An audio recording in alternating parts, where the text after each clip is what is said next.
Pero me parece que eso fue premonitorio de lo que se vino después.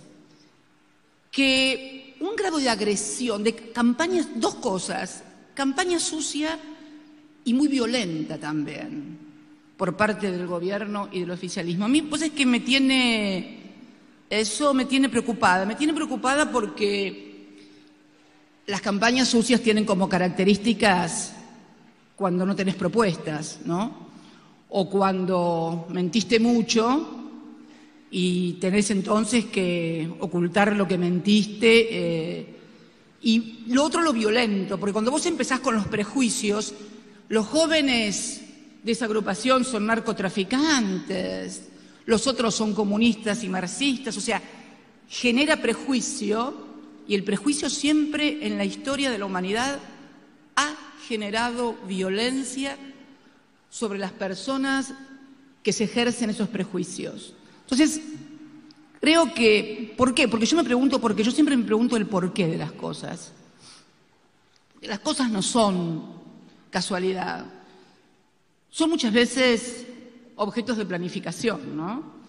Y digo, claro, enfrentamos una nueva campaña en la cual ya no pueden hacer promesas, que yo ahí tengo una diferencia, viste que varios dicen que no cumplieron las promesas. Yo hago una diferencia entre promesas y mentiras en una campaña electoral. Son dos cosas diferentes. Tengo experiencia de campañas electorales desde muy joven. La primera vez que voté fue en el 73, así que recuerdo de aquella campaña adelante todas. Pero, por ejemplo, para que se entienda lo que quiero decir, la campaña del 83, con el advenimiento de la democracia, por ejemplo.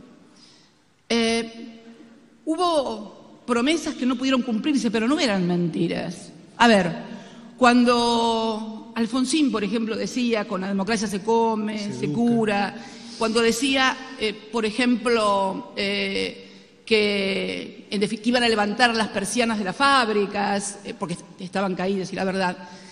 Y la verdad que lo intentaron hacer. Si uno recuerda históricamente la primera etapa del gobierno de Alfonsín con Bernardo Grispun en el Ministerio de Economía y demás, la verdad que intentaron. Bueno, eso es una promesa, ¿ves? Intentar algo y que no te salga después, o por factores externos, pero mentira es otra cosa. Porque en realidad aquel gobierno intentó hacer las cosas de otra manera y no le salieron. No importa por qué, pero no le salieron. Pero acá, si vos te acordás estoy media resfriada. Si te acordás, como corresponde en Patagonia. Si te acordás lo que fueron las promesas, ningún trabajador va a pagar impuesto a las ganancias. Los jubilados van a tener todos los remedios que quieran. Nadie va a perder nada de lo que tiene. Solamente vamos a cambiar lo que está mal y vamos a dejar lo que está bien.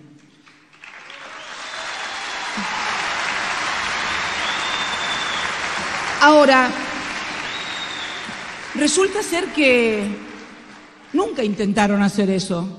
Siempre hicieron, no es que no lo intentaron o les salió mal, hicieron lo contrario. Hicieron lo contrario. No solamente que si pagaban 1 millón de trabajadores antes impuesto a las ganancias, ahora pagan más de 2 millones.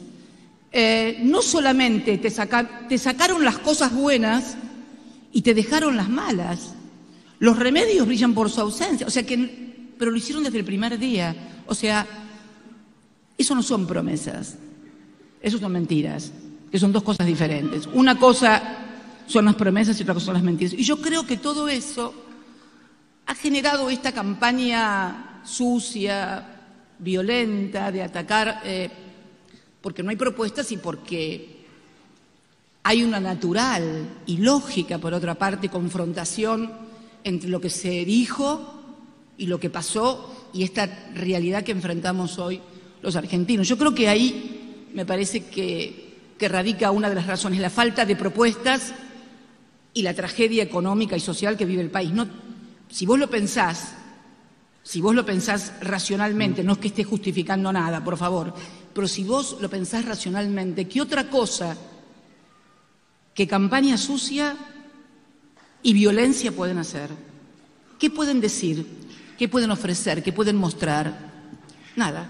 Lo que pasa es que igual debería haber algún tipo de límite, porque una cosa es trabajar sobre el prejuicio o ser víctima de los propios prejuicios, como alguien que lo acusó a Axel de tener una mirada marxista, como si el marxismo fuese un problema oftalmológico, sí, claro, ¿no? Digo. Bueno, eso es muy antiguo.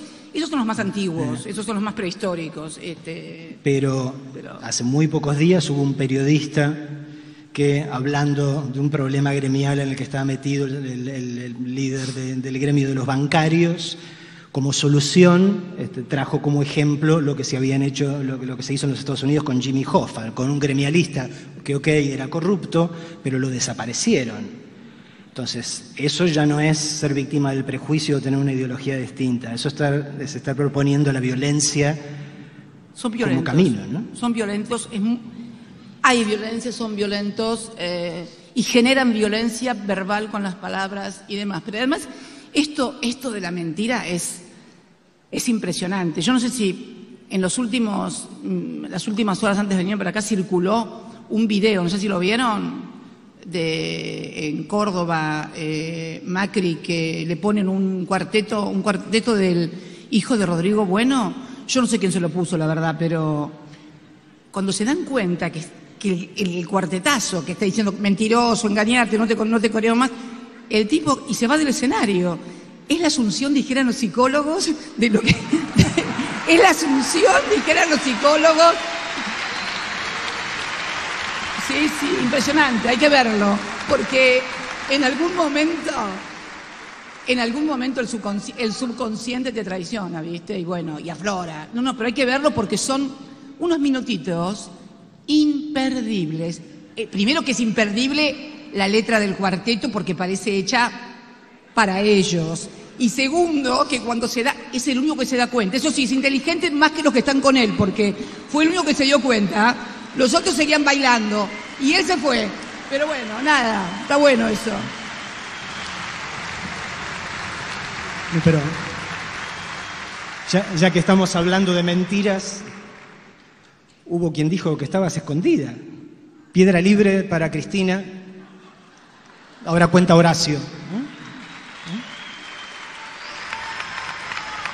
Yo a ver, si se trata de campaña sucia, de violencia, creo que estoy en el podio del objeto de violencia y de campaña sucia más formidable de la que se conozca y se tenga en memoria. Así que ya, a mí me preocupa más que nada la situación de los otros, del otro. La mía ya está.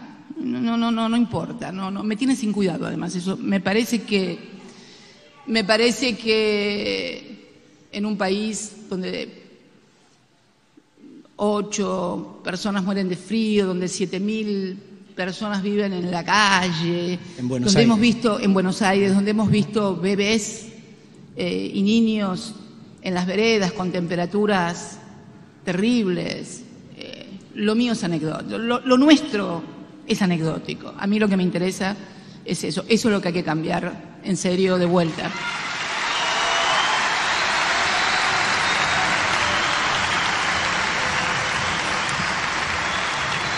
Hace muy pocos días, fue el 9 de julio, el Día de la Independencia, y hubo, además de una represión en el Obelisco que terminó con 2 personas presas que habían ido a buscar un plato de sopa, hubo un desfile militar y de fuerzas de seguridad y afines, del cual participó Aldo Rico, que bueno, por lo menos formalmente es un excombatiente de Malvinas y tenía una razón para estar ahí.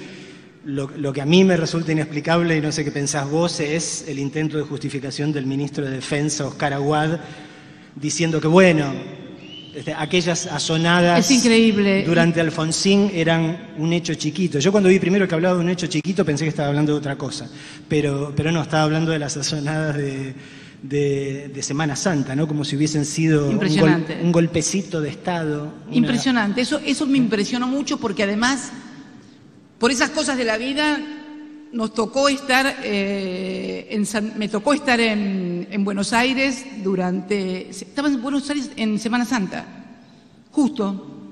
Así que vi las movilizaciones, me acuerdo cuando se decidió ir a la Plaza de Mayo, yo estaba allá y pasábamos por un local partidario y cuando veo gente de la Unión Cívica Radical en Capital Federal y veo bajar gente con bombos y con cosas, digo, ¿qué pasa? ¿A dónde van? ¿Viste? Bueno, ¿de dónde vive? Me dice. Entonces, bueno, y ahí terminamos en la Plaza de Mayo. No, fueron jornadas, yo las viví por lo menos de esa manera, jornadas muy tensas, jornadas donde la dirigencia de la Renovación Peronista apoyó muy fuertemente al presidente Alfonsín y a la democracia más que al presidente Alfonsín realmente. Y fueron hechos que pusieron en zozobra, ¿no? Llegó un momento en que se temía que la gente pudiera entrar en Campo de Mayo y terminara toda una inmensa tragedia. Pues es que a mí me cuesta, yo leí las declaraciones del ministro, lo escuché después, y la verdad que me cuesta un montón, ¿no? Poder entender determinadas cosas. Puedo entender a alguien que sea antiperonista, puedo entender que no nos quiera a nosotros, que tenga una visión sesgada de la historia, pero es su partido el que sufrió eso en el gobierno, su propio partido el que sufrió eso en el gobierno. Bueno, pero ya ves.